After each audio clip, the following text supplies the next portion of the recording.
Paul Broome made an unusual request in his will to be buried in a Snickers-themed coffin after his death. This story has me thinking again. And if I were to have a custom casket, Chad. Yeah? Oh my God, I love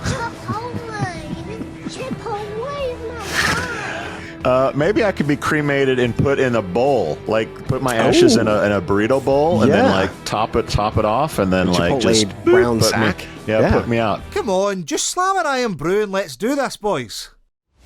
Hide your kids. Lock the doors. You're listening to HR's most dangerous podcast. Chad Sowash and Joel Cheeseman are here to punch the recruiting industry right where it hurts.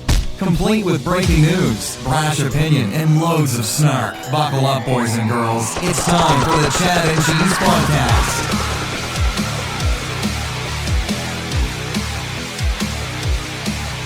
Oh,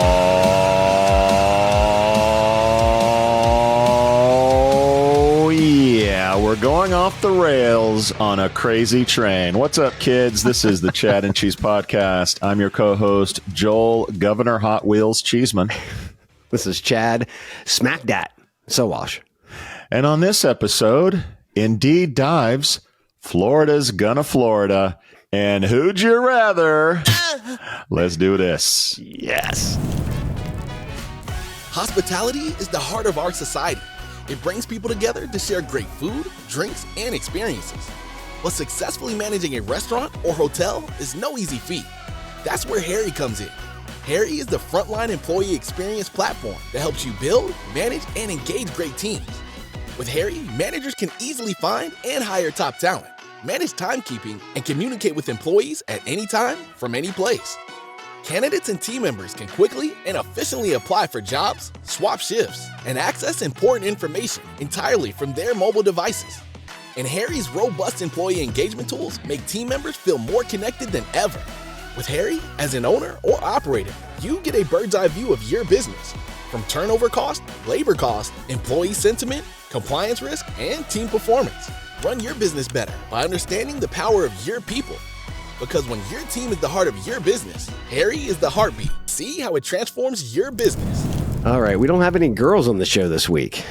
No girls. I don't know who's anyone else we can highlight on the show that we don't do enough of, that may be in the shower or eating breakfast. Oh, wait a minute. I think we have video right out of the gate.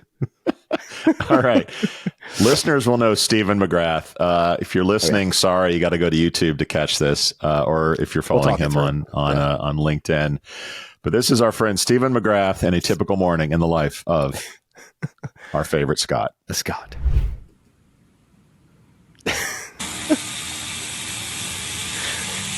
Brushing his teeth. I love a the potato? haggis. I didn't know Can of potatoes. haggis. I didn't know I potatoes. thought that was a lemon. That's a potato. No, I think it's a potato. Yeah, he's using it on his face. All right. Highland Park. I'm sorry. All right, Stephen. Scotch. That had better be iced tea or apple juice. Because if you're wasting that, probably apple juice. Probably apple juice. Yeah. But what thing that he is doing though is he's putting ice in it, which is one of my favorite things to do. He's putting his face, ducking his face. It's a cold plunge. Fighting aging. Oh, there we are in the background. Our Imagine favorite that. show. Little scented candle. Oh, yeah, that's the shower scene. Nothing like a shower time. I didn't see underwear in the kilt. The kilt. Chicken cock. Always. Chicken Hi, cock. Stephen from Poetry here. Nice to see you. A normal morning from Steve McGrath. I love it. Yeah, and for everybody who has been listening, and if you don't know, you'll hear Stephen throughout the show because he does a lot of sound effects for us. One that he doesn't do, but could. Welcome to All Things Scottish. Our slogan is, if really it's good. no Scottish, it's crap! Canadian, but it's good. I like it. It is Canadian. It's Mike Myers. The Canadians are still really, really mad at us. They should be. Why are you going to fuck with them? Everybody loves Canada. No? I know. Let's Is it time for shout outs? Hit let's it. do some shout outs. This Do is it. just you and me this week. I know. The old timers will enjoy this episode. My shout out goes to Matt Lavery. I know some of our listeners will know him. He's been at UPS since the Clinton administration, and he's probably going to get 50 like hit ups for sales demos because of the shout out. So I apologize ahead of time. Sorry, Matt. But at our age, Chad, this business is so much about the people. It is. Yeah. 20 years ago, it would have been like the companies are cool and Web 2.0 and like that was the thing. But now, like, I can only look at so many startups and get excited, so many business trends, but like the people in and out, like they are rock solid. Matt Lavery, we were in Chicago this week. Matt is a Southside Catholic, Irish, like to the bone Chicago guy. Took us a couple of the Hack a Job guys out to a pizza place. Mm-hmm. So apparently pizza in Chicago is not the deep dish stuff. That's more of like a hook to get people to come to Chicago and try it. But the real pizza is pub pizza, which is a really thin, almost cracker-like pizza. Always my favorite, yeah. Yep. So we go to this place that's authentic on the South Side. We have 3 large pizzas, old style, PBR on tap. So we're enjoying all that. And there's a drink called the Handshake in Chicago. And this place was legit Chicago. The table next to us clearly was hearing the Hack a Job English accents and realized we weren't from there and said, I'd like to give you guys a handshake. And I'm thinking, okay, I'll shake your hand. And Matt goes, oh, okay, here we go. And it's a drink. It's a shot of this thing called Malort liqueur. Is fucking horrible. It's not surstrumming. I'll tell you that. It makes surstrumming look like a fillet and steak and frites. But, good call. Yeah. And there's an old style chaser to it. So we did the handshake, did the whole Chicago thing, had a great time, had some great Italian beef, Al's, which Matt recommends. But anyway, Matt is one of those people like I love to see every time that we're on the road. I love to talk to. 9 out of 10 times he's the smartest guy in any room that you're in. Yeah. And he's just a nice guy, just a salt of the earth Midwestern dude. So Matt Lavery, shout out to you, my friend. Look forward to seeing you again, hopefully soon. The people minus the handshake. Minus the handshake. Yeah. Here at the Chad and Cheese Podcast, one thing that we love is obviously you watching, but also like and subscribe. Bring it down a little bit, but also up with good memories. And RIP to George Foreman, the boxer, 2 careers in boxing. He had his early career, then he retired, and he came back in his 40s. Go ahead and play that beautiful bean footage real quick. Yep, some George highlights.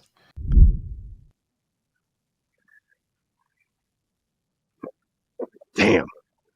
That's his younger years. Knocking the fuck out of guys. Damn. 40 George. Look at him. Jerry Clooney. He came out of retirement for that shit. Yeah. Oh, mouthpiece. Mouth guard. Just done. Dude. So RIP George Foreman. My favorite fight was it's November 25th, 1994 in the MGM Grand in Vegas when he was 45 years old. George Foreman knocked out Michael Moore. Guy was like 20 years younger than him. At 2 minutes and 3 seconds in round number 10. I mean, if you ever watch boxing, going 10 rounds, especially being 45 years old, he did that, knocked out Michael Moore, 10th round to win the heavyweight belt. It was amazing. I remember, again, 1994, we were still very young and watching boxing my entire life. The sweet science. My dad was a huge boxing fan. And watching Foreman come back, that to me was just amazing. I love those memories. How about you? Aside from the boxing, don't forget one of the greatest pitchmen of our lifetime. That's the George Foreman grill. The smile. When he came up, he was a salty, mean son of a bitch. Oh, yes, and in a world where like Sugar Ray Leonard and Ali were really flashy, taking camera time. George was just this badass MF that would fuck you up. He would walk through motherfuckers. And when the George came out, it's like he's everybody's uncle now. He's like Mr. the grill. Mr. Personality. And that thing was a huge success, even more so than his boxing career. I mean, as a single guy in my 20s, like, thanks to the George, I had a decent meal, healthy meal from time and time again between the burritos and the tacos and the burgers, man. So, I mean, George the boxer, yes, but George the second act, boxer / entertainer / pitchman, was just as interesting to me. He did not, however, pitch Chicken Cock, which I'm sure our friends at Chicken Cock would love to have him as a spokesperson. But you can have your own bottle, Chad. What's going on with free stuff from us? Well, Joel, that's a very good question. Kids, remember, there's always free stuff from the Chad and Cheese, chadcheese.com/free. Just register. We could, I don't know, maybe send you a Chad and Cheese t-shirt from Aaron App, big Aaron App sloth on the back, bourbon barrel aged syrup from our kids over at Kiora, the kids up north. They're also sponsors of shout outs. Craft beer. We were doing our movie. Don't wreck our show, you hoser. Craft beer from the data geeks over at Aspen Tech Labs. If you're into data, especially jobs data, go see those guys, Aspen Tech Labs. Whiskey from Van Hack, another Canadian company, and another Canadian company. If it's your birthday, you're going to want to get rum with plum, but you can't do any of those. You can't get any of those for free unless you go to chadcheese.com/free and register to win. Can you feel the tension in the air right now? You can. I know I can. Canada loves us. Like, I just can't believe it. They love us. All right. Celebrating another trip around the sun this week goes to Megan Sharp, Dan Cheeseman, no relation, one of our favorite Swedes, Elon Martinsson, James Holloman, Paul Barriga, Thomas O'Hara, Simon Evans, Robert Umura, Todd Hanford, Derek Christensen, Nate Menard, Doug Reese, Judd Whistler, John Ride, Rob Locker, Jeremiah Anderson, Lori Golden, and Jessica Rush. And last but not least, my sister Holly celebrates a birthday this week. By the way, Chad, it almost made the show. It was in the shred. Grayscale Text Recruiting just got some more money. And just quick shout out to our friends at Kiora. Have not taken any money, have bootstrapped the whole thing. So if you're looking for an alternative, maybe acquisition or whatever, check out our friends at Kiora. I'm an advisor, by the way, full disclosure. But I was happy to see more money go into the text recruiting space. Oh, hell yeah. It's going to be good for them. Well, real quick, I want to talk a little bit about, Shaker recruitment marketing. On the road again. They're our travel sponsor. We did just this week have 35 high-level recruiting leaders in a room sharing ideas, focusing on talent problems and solutions.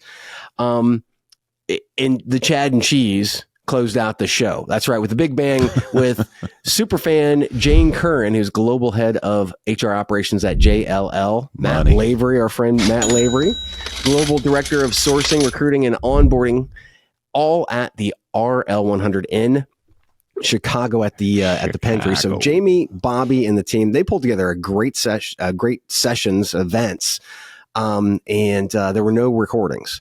So you got to remember, kids, if you're a practitioner in our space and you want to get into these closed door sessions, go to RL100. They're in Boston today. They're going to be in New York in a couple of days, but they're going to come back, and there's going to be more of these. So check out RL100. These guys do a great job. Yeah, no doubt. My favorite part of talking to Jane and Matt was Jane. They're both super fans of the show. Shout out to them while they're listening, both of them. Love them. She's like, I really miss the soundboard. I wish that we could have the sounds while we're on stage talking. And I said, yeah, I need like a Jim Cramer style, big red buttons pushing. I don't want to carry that shit around traveling, but it'd be nice if we had something like that. Maybe someday. Somebody sponsor that and ship it around the country, and we'll do it. Topics. All right, Chad. Honey, I shrunk the job board. As of March of this year, Indeed's traffic has been declining based on recent data from our friends at Statista. In February of 24, unique global visitors were 641 million. Wow. But by February of this year, total visits fell to 372.9 million. You did the math on this, and it's a 41% drop. One of our listeners did that. Yeah, or listeners. Never fear, though, because Indeed is apparently blasting its user base with offers from online courses by Udacity. Chad, this is the kind of shrinkage that would make George Costanza blush. Yes. Your thoughts? Okay, well, I'm going to break this down into two things. First, we're going to talk traffic, and then we're going to talk focus. So first, traffic, because it's the cornerstone of Indeed's power. Let's just go ahead and put that out there. Indeed is so fucking strong because of the traffic that they get. So when you see these similar web numbers and the geographic breakdown, you've got to ask yourself why Indeed's top 20 most trafficked countries are all down. We're talking 12.5% down in the U.S., which is big because it's Indeed's largest market. And according to SimilarWeb, is 41%. They have 41% penetration in the U.S. Although we're seeing double-digit drop in over half of those 20 trafficked countries. It's big stuff, right? So did the U.S. traffic drop have anything to do with them closing off search? Right? Remember, kids, because they put search behind the wall, and now you got to register before you can actually do any type of job search whatsoever. Not sure. What do you think about the traffic side?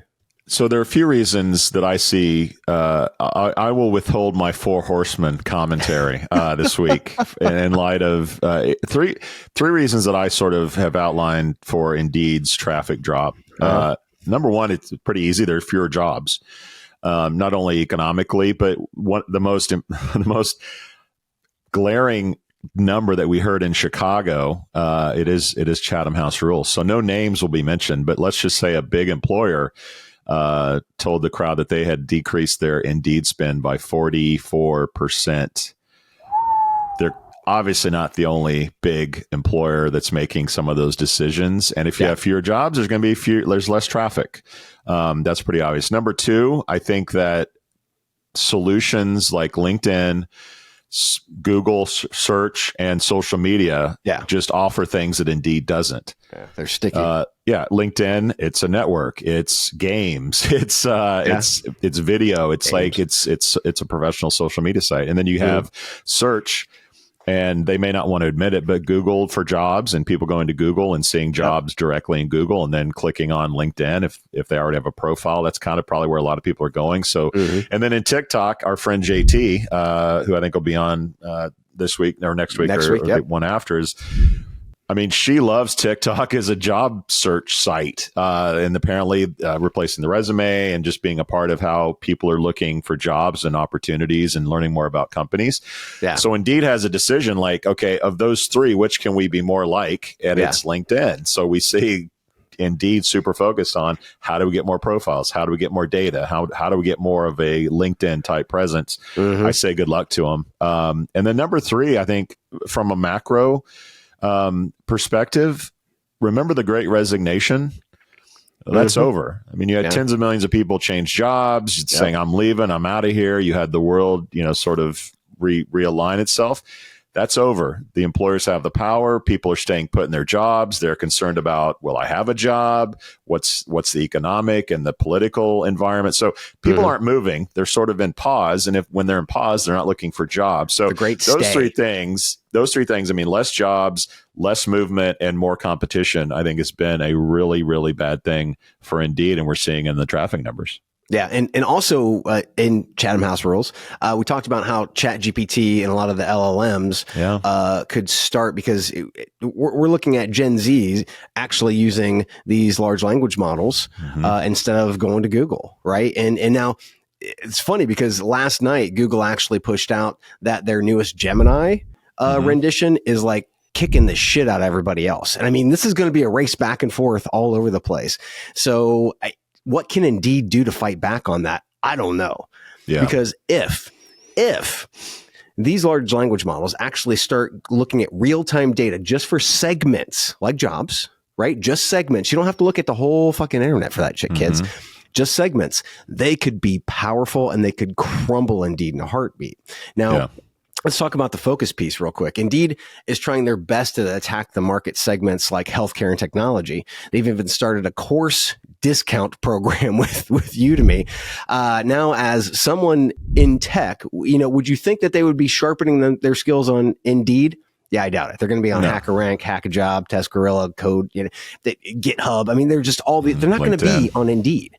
Indeed's focus is, I don't know where it's at, dude, because they've got performance-based jobs, ATS, interview platform, forced registration for job seekers now, trying to target tech candidates, trying to offer courses through Udemy to tech candidates, targeting healthcare professionals, trying to become a staffing company, and the list goes on. Yeah. I mean, these guys are throwing every bit of spaghetti at the wall, and it just doesn't seem like there's any focus. Now, I understand Recruit is probably lighting a fire under Indeed's ass to find new revenue streams, but this is fucking ridiculous. And what other companies spread themselves too thin?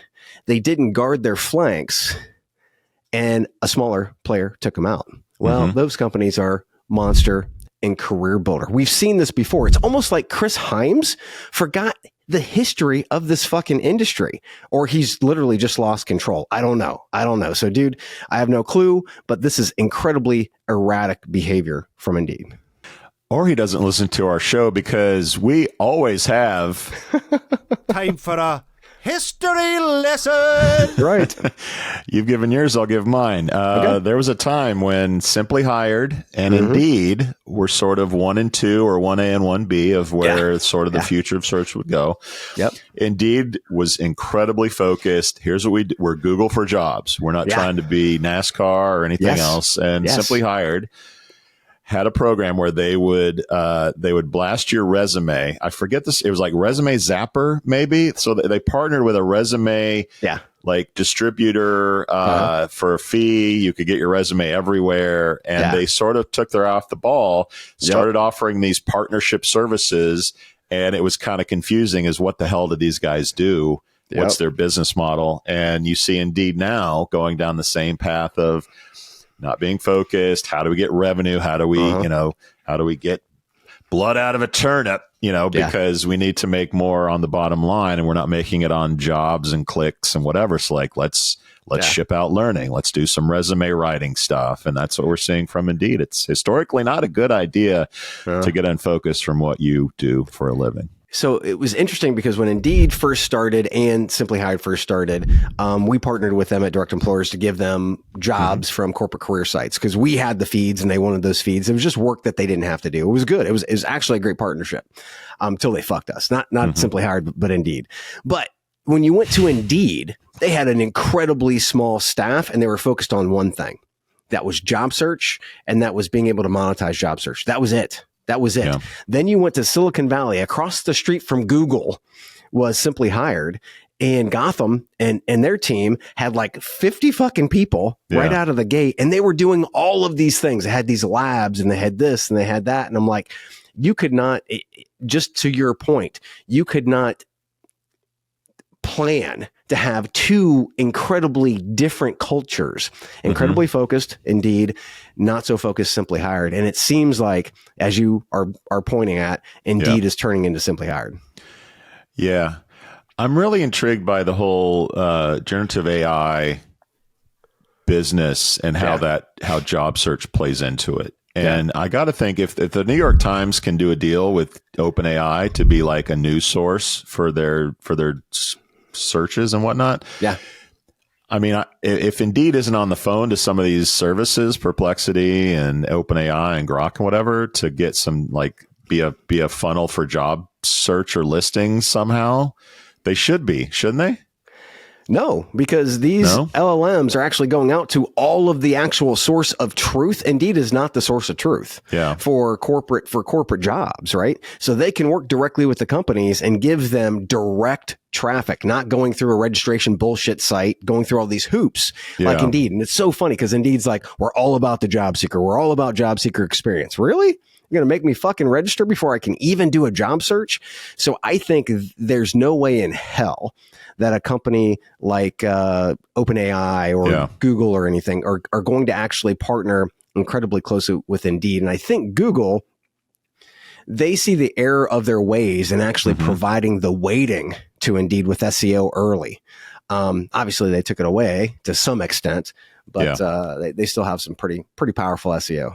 Yeah, I think it would benefit the solutions to have like real-time data on jobs and not send people to dead jobs maybe. And I don't know if they're doing that now or not, but there might be an opportunity. Who knows? But more or less, Indeed, man. Come on. You done messed up, Aaron! Come on. All right, let's over the place. Let's play a little Who Would You Rather, Chad? One of my favorite games that we play in light of George Foreman. Here we go. We've got Jolly versus Lumber. Are you ready? Here we go. Jolly, a New York City-based workforce optimization platform, raised $16.5 million in a Series A funding round led by former Tesla CFO Zach Kirkhorn, who will also join its board. Jolly lets employees earn customizable points for value-adding actions like taking extra shifts, redeemable for gift cards, or high-value items. The platform claims over 100 frontline employers, with 30,000 essential workers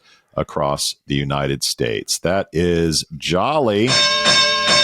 And in this corner, we have Lumber. They've raised $15.5 million, just about the same amount, in a Series A round, building on a $5.5 million seed round. The San Jose headquartered startup claims over 100 U.S. clients, providing time tracking, payroll, and other HR features. Lumber plans to triple its current team of 40, but no timeline was reported. Chad, Jolly and Lumber together sounds like a pretty fun weekend, but you can only choose one for Who'd You Rather.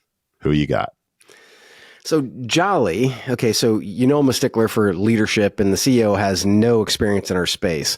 Looking at their solutions, they all feel like nice to have solutions instead of must have solutions. And when you check out their About Us page, they have some very high powered men, and I emphasize men because they have 12 or 11 men, 11 people, or 12 people, my bad, and one single woman. So it's like, what the hell? Lumber. In the case of Lumber, it's focusing on a niche being construction, which needs better workforce automation, no question. Hiring platforms, including scheduling, time tracking, job costing, payroll. I mean, the actual solutions it seems like they're putting together actually make sense for the construction industry. These are all tier one needs of the construction industry. And I like the CEO's focus, fintech background, and everybody knows blue collar operations need to catch up to 2025. One thing I didn't like about either one of them. Yeah. Number one, Jolly has jobs listed on their site. You click on it and it opens your email client up like it's 1999. And then Lumber says, "Oh, would you like to work for us? Here, send an email to this email address." It's like, guys, you're in this fucking space. You got to get at least those basics right. But at the end of the day, it's 2 a.m. in the bar. Yeah, they're both dressed like 1980s Valley girls. But I feel lucky to see Lumber still available. Hello. I'm going to go with Lumber. Lumber. What are you doing, step bro? All right. This one was interesting. I do like both of them. They're targeting groups that I think are in high demand, high growth. I love me a good wave for that surfing that I do on a regular basis. Historically, companies have struggled to align the motivation of frontline employees with sort of the interest of the business and financial expectations. The deskless worker, their satisfaction on the job is at an all-time low. Yeah. So any company that comes along and says we can help people be happier is a good thing. And with a name like Jolly, it's got to be fun, right? And by the way, props to them for owning Jolly.com. Jeez, if this were a firing squad, they'd be awesome. So I think there's a need, and we have a story later about Force Joy. So like hopefully these services will help do that. I think the Lumber is great. Lumberfi.com is not as good of a domain in my book. There are quite a few competitors. This was kind of the thing for me that I didn't realize. I did some searches. So in Lumber, you have a company called Rivet, Workyard, Arcoro, Bridget. you have quite a few competitors in a pretty niche space, from what I can tell. It's not like there are two companies that are doing all the construction. Sounds like a wave. Yeah, sounds like a big wave. But if you go to what Jolly's doing, sort of the frontline worker management system. I mean, obviously, Chad and Cheese sponsors Fountain, Harry, all do that. But you have Beekeeper.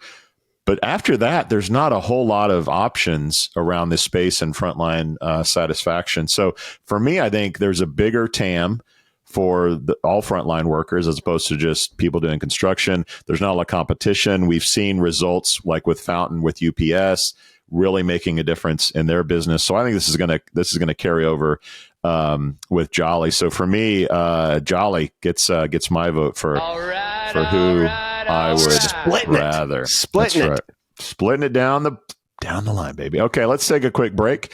Come back and we'll talk about Florida.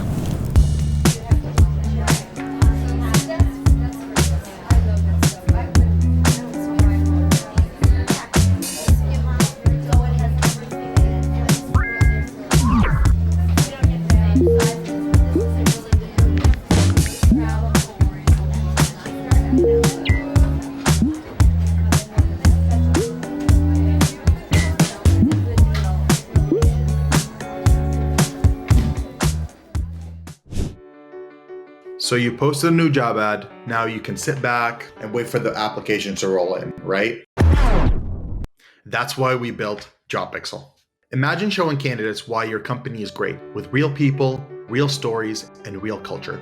With JobPixel, it's not just another job ad. It's an invitation to something much bigger. Video gives you a 3 times better response rate. So instead of chasing after candidates, they'll be coming to you. And with a 34% boost in conversions, candidates aren't just looking, they're applying.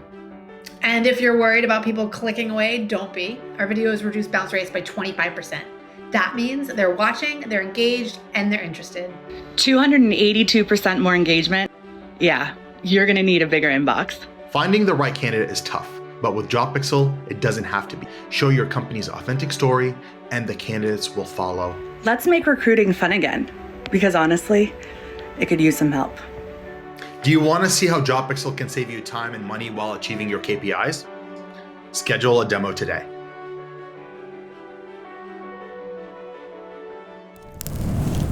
Florida's gonna Florida, Chad. Jesus. Have you done the search of your birthday and then Florida Man to see what news stories come up? No. That was a fun game. It's search your birthday and then Florida Man and see what comes up. Don't put the date of your birthday. It's just the date. Okay. So Florida's Governor Ron DeSantis, your boy, legislature are advancing a bill to loosen child labor laws, allowing 14-year-olds to work overnight shifts on school days. What? To offset labor shortages from, you guessed it, immigration crackdowns. The bill, which passed a committee 5-4, awaits full Senate approval. Elections have consequences, people. Chad, your thoughts? Yeah, so wait a minute. I thought the immigrants were taking our jobs. I mean, you mean DeSantis and all those other fear-mongering Republican ass clowns were actually lying to us? Is that what I'm hearing? So I guess if immigrants are kicked out, who will do the work? Not the white-collar government employees this administration is cutting by the thousands. The answer is kids. Kids.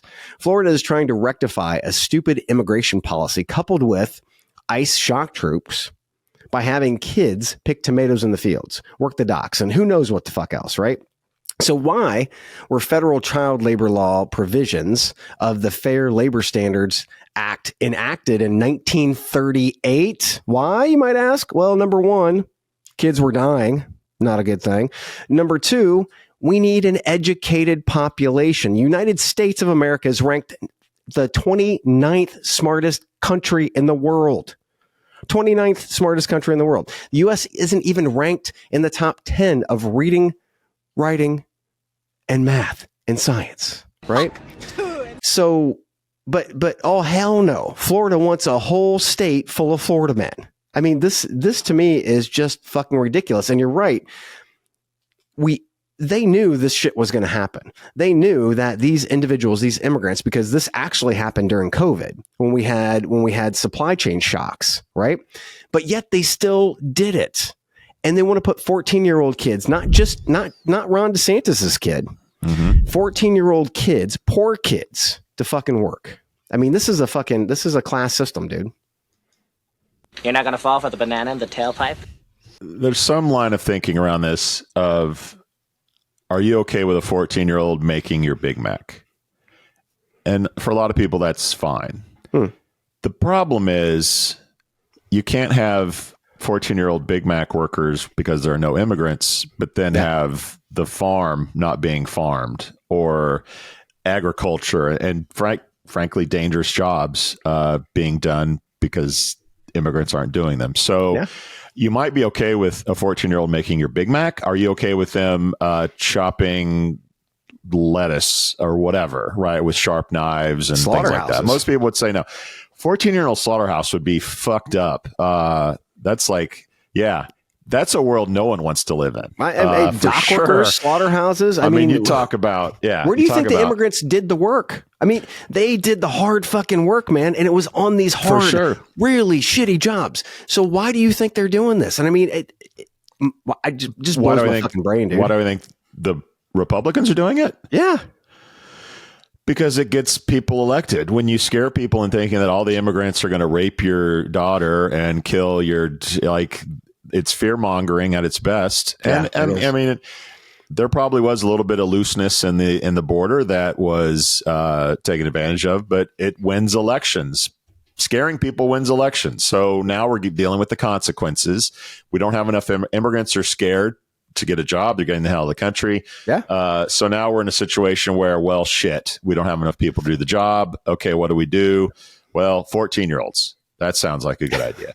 And the part about like letting them work overnight on school nights and stuff like that, that's ridiculous. Like, that is not a recipe for a successful country.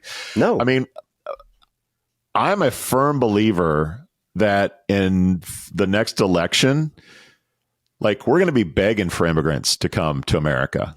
We're going to taste higher prices. We're going to taste less options. We're going to have lower growth. Yeah. And those immigrants are going to start looking pretty good. And I didn't even throw in the story about a 14-year-old whose hand got cut off or who maybe died. Right. Yeah. Those are going to start coming. And in addition to just like closing the border and deporting everybody, like the Trump administration this week decided to rescind the legal status of over 500,000 immigrants from Venezuela, Nicaragua, and Haiti. So the U.S. already is facing a labor crunch, and the problem will only be exacerbated as we shift away from manufacturing in China. We're going to make more stuff in America with fewer immigrants. Tell me how that makes sense. It just doesn't. So at some point, we're going to be begging for immigrants to come back. We're going to say, sorry, we didn't mean it. Trump is gone. Come back. We need you to make our shit and serve our shit and whatever. So mark my words, if the Democrats should be like setting this up as a major part of their platform going into the next election, because I think people are going to be like, whoa, wait a minute. we wanted certain immigrants to leave, but not all of them. This is really bad for us. So Florida, what's happening in Florida is going to happen everywhere. I'm hearing stories about like Wyoming, Nebraska. These are people that count on immigrants to do the work. There's no one to do the work. Yeah. So Iowa, more than just higher prices, you may not have shit. They're just not. Shit ain't going to go to market because there's nobody to fucking do the fields and do the hard work. Inflation was bad before, kids. Yeah. Fuck. And again, it's the basic math, and we've been talking about this on the show for months now. The workforce imbalance. We're going to have the biggest workforce imbalance we've ever had in American history, period. Fucking period. We are letting all these white collar individuals go, right? You see all the tech people, you see all the government people, you see all, they're going out, and then we're pushing all the lower wage and skilled jobs that are the immigrants are doing. We're pushing them out. Those white collar workers are not going to do those fucking jobs. So what are we going to do? We're going to put kids we're going to make everything in America. Exactly. None of this fucking computes. Yeah. None of it. Ask ChatGPT. I bet it says it's fucking stupid.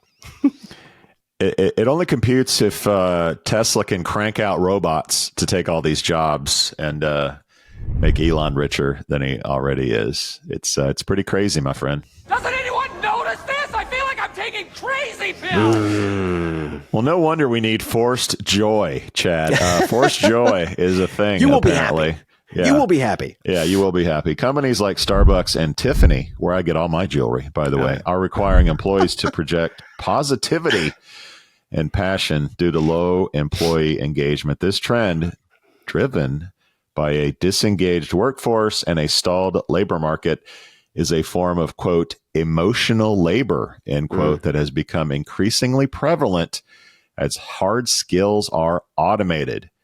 Chad, what are your thoughts? And be joyful about it. I'll try. The average wage for a barista in New York City is $17.74 an hour, while the living wage is $28.04. Baristas are getting paid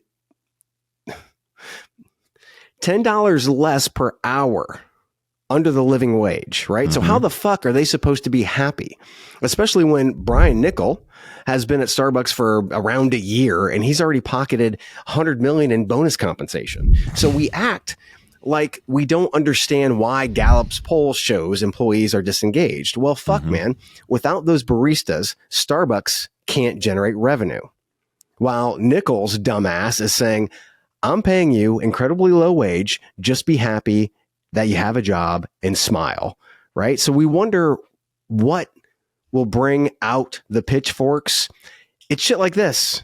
People aren't getting paid enough. And then we're telling them to put on more fucking flair. People are working 40 hours a week, not being able to make ends meet. And they're told to smile. It's fucking ridiculous. It's ridiculous. Living wage. The old man screaming at the clouds in me wants to like this. This was a thing when I worked these jobs. Like, smile, be nice to the customer, be engaged, ask how their day is. Like, it was just sort of training. And if you didn't do it, you were in trouble. You were a kid at that time. I was so young and vibrant at the time, and a great smile. So it's sort of odd to me to think, as a 53-year-old man, like, we have to tell people to be happy at work, to smile at customers. But apparently we are. And probably part of that is like, people have options. I can go deliver DoorDash. I can do OnlyFans. Like, I'm doing this because I want to, but like, do I have to be happy about it? Can I just serve the latte and sort of get on with my day? The fact that Starbucks now has to write stuff on the cup that's sort of custom to the person, or, Carpe Diem, Tony, or what, like, that's a little bit over the top. But an employer has a right to tell you to do it. If you don't want to do it, go do something else. I wonder, to your point of living wage, I feel like there's I feel like customers are mad at everything they do now says, do you want to tip? Yeah. And it's not, I want to tip because they were nice to me. They did the extra thing. Like, consumers are mad because they're just required to tip, where the whole tip system should be, I'm going to be nice to you and write Carpe Diem on your cup because you might put a little $5 in the tip jar after I do it. Like, consumers are mad about tipping. No one's tipping, or they feel bad about it. So now employees are mad because, everyone's asked to tip 20% automatically. If you don't do, like, no one's doing it, like, fuck them. Yeah. So I'm not going to be nice and put Carpe Diem on the thing. Let's just go to Europe, pay a living wage, tap and go. Customers are happy because I don't have to wait around. I don't feel pressured to leave a tip. Boom, done. Here's, like, our system is fucked up, and everyone's mad about it. And this is the disengagement is part of that. So let's embrace Europe. You've got the grown-ass adult who's Ethel, right? And she's in her 40s, let's say. And she's just not doing OnlyFans or DoorDash. Maybe she doesn't have a car, right? So the options are very limited for a lot of these people. To be able to think that there are options out there. I live in Columbus, Indiana, right? It's a vibrant little town, sure, but there aren't a shit ton of options, especially for people who have low skills, right? So if you're not paying a living wage and you're working at Starbucks, I just can't be happy about that, right? I have to do the job because I have to get some kind of money and then maybe go have a side hustle somewhere else. But it's just back when you and I were kids and we were flipping burgers, right? Yep. That's just not the way it is today. And you're right with the tip system. I love Europe, man. I go, I tap, they look at me, they smile, and they walk the fuck off. They don't ask me for a tip. Yeah. They don't ask me for any of that shit. You're making money. I'm getting my shit and getting out of here. 3 hours. I can stay for 3 hours instead of them trying to push me out because they need to turn the table to get more tips, right? We are in a system that needs overhauled completely. And this administration is taking us deeper down just a hole that's already bad. Mm-hmm. Well, I hope for Ethel's sake, if she's on OnlyFans, that she's not Ethel on OnlyFans, because nobody is subscribing to a chick named Ethel who's 40. Like she better spice that shit up if she's going to be on OnlyFans, Ethel. Let's take a quick break, guys. If you like the show, leave us a review. Go to wherever you listen or YouTube. Subscribe. Like give us. We got to outpace ZipRecruiter and their shitty podcast. So go out and help us keep ahead of ZipRecruiter. Leave a review, and when we come back, we'll talk about death. At Shaker Recruitment Marketing, our comprehensive services include branding, talent attraction, MarTech, and analytics, empowering you to achieve your recruitment marketing goals. We believe in doing things the right way, delivering the right message through the right activation, achieving the right conversion.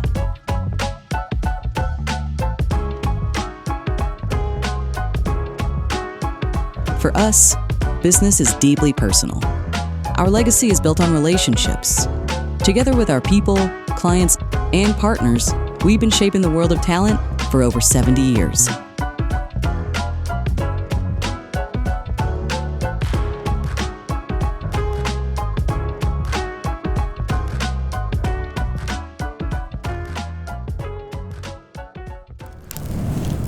That was ominous. That was ominous. Sorry about that. We're going to lighten it up at the end here, folks. Don't worry about it. So Paul Broome, a British care assistant known for his humor, that's humor spelled O-U-R, made an unusual request in his will to be buried in a Snickers, the candy bar, Snickers-themed coffin. After his death, his loved ones discovered he was serious and honored his wish, creating a coffin resembling a half unwrapped Snickers bar with, quote, "I'm nuts," end quote, written on it.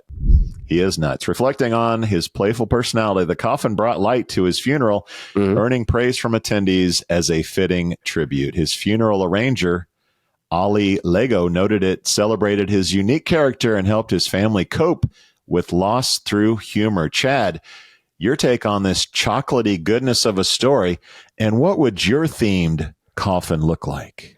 So it's funny because this is not an American story, but we can productize and monetize the shit out of everything, right? And this just goes to the example that the UK is turning into a little America. I mean, they're selling shit all over the place. I think that is crazy.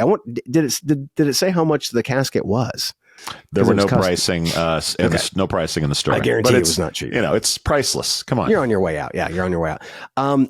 So for me, and same question to you, but for me, I'm getting cremated. I just want my ashes on the beach, on the southern coast of Portugal, and have a nice day. Right now, what does the urn look like? That's a good question. I never thought about that. I was thinking cremation too, but this story has me thinking again. And if I were to have a custom casket, Chad,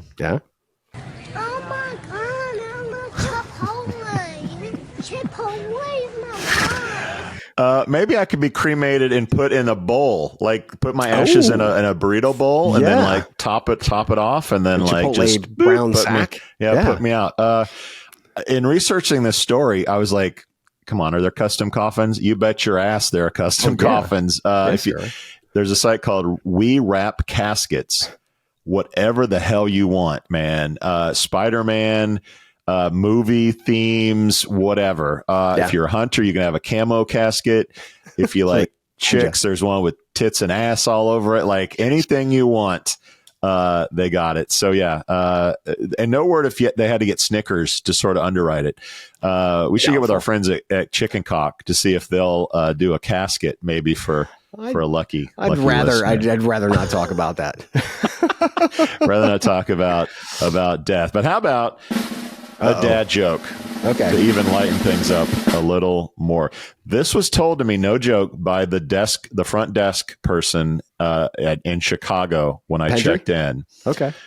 He had said something about my credit card, and I made a joke about like, you sound like my wife, and he felt like comfortable enough to tell me a dirty dad joke. So here we go. Okay. What's the difference between a bonus and a boner? The difference between a bonus and a boner. Your wife only wants the former. Close. Your wife will happily blow your bonus. Thanks, Chicago. We love you. Our kind of town. We out.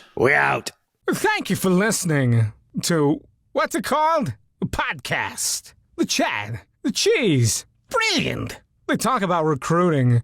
They talk about technology. But most of all, they talk about nothing. Just a lot of shout-outs of people you don't even know. And yet you're listening. It's incredible.